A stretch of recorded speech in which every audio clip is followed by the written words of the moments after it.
Billy back here with Worship of the Nerds. The 2026 WWE Royal Rumble has come and gone. It took place in Saudi Arabia. I was finally able to watch it with Jackrabbit and Viper. And I will say that the Women's Royal Rumble, there were a couple of surprises. Nikki Bella came back, and Nikki kind of, and Brie came back with a thunderous reaction from the crowd. They were cheering the yes, yes, yes, and they were beating the heck out of everybody. They eliminated a lot of people.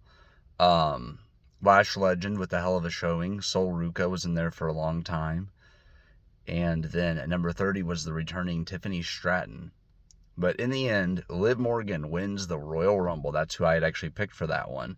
And I'm very happy to see her win because, as I was telling my friends, I remember when she was with the Riot Squad, and she would be eliminated the quickest from the Royal Rumbles for a couple of years. And it's like, oh, she's going to be released first of the Riot Squad. And then Sarah and Ruby were gone, and Liv was the one left. But she put the work in, worked her ass off, earned the Money in the Bank, beat Ronda with the cash in, and now she's a main event player. And this officially seals it with her winning the Royal Rumble and punching her ticket for a title shot at WrestleMania.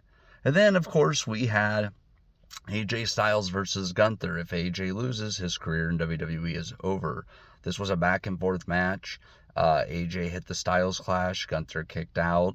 They went back and forth. Styles had a pretty good cut on his arm.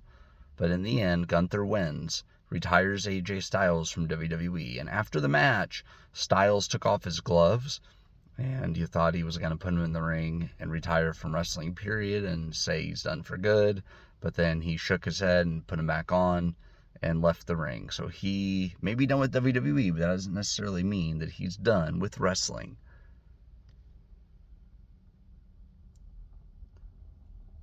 And then we had the world title match. It was Sami Zayn challenging Drew McIntyre. Now, Sami won a fatal 4-way, and him and Drew had a hell of a match, right? Hula kick, Blue Thunder Bomb. Drew came back from it. In the end, though, Drew hit 2 Claymores back-to-back and retains the title. I was really hoping they were going to pull the trigger on Sami here, but Sami is good chasing the belt, but I think they eventually will give him the belt. It's just not now. It might be next year, but I'm hoping he gets his moment at some point. And then the main event, the men's Royal Rumble matchup. So you had Oba Femi at number 1 and Braun Breaker at number 2. And Braun Breaker was my pick to win the Rumble. But then a masked person attacked him. It could have been Hornswoggle, based on the body type. I think it was Hornswoggle or the Great Khali. I'm not sure.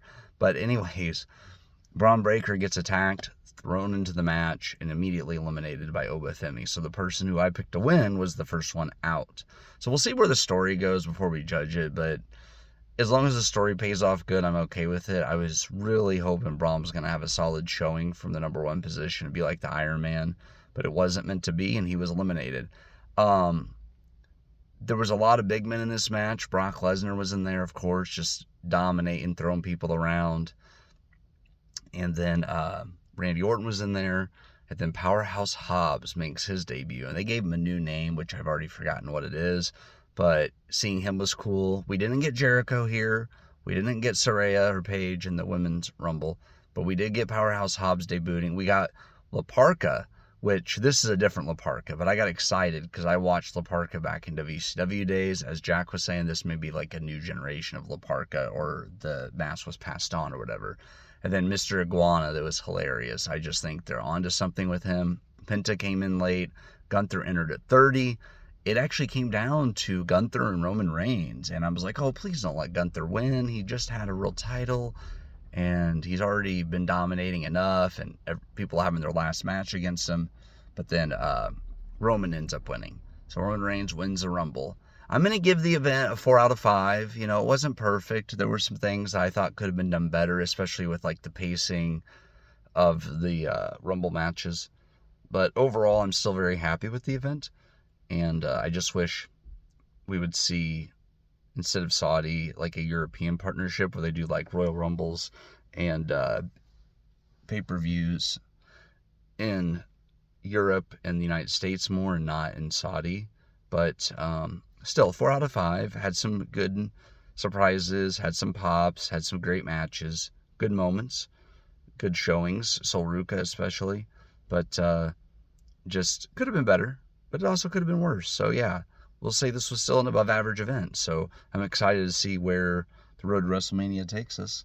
But those are my thoughts on the Royal Rumble, and I wanted to keep it sort of brief just because sometimes it's easy to go on for hours.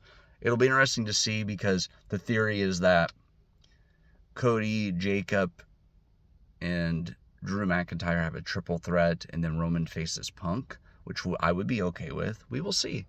Time will tell. But I'm looking forward to see where the road to WrestleMania takes us. That's all I have for you guys, and I hope you're doing well.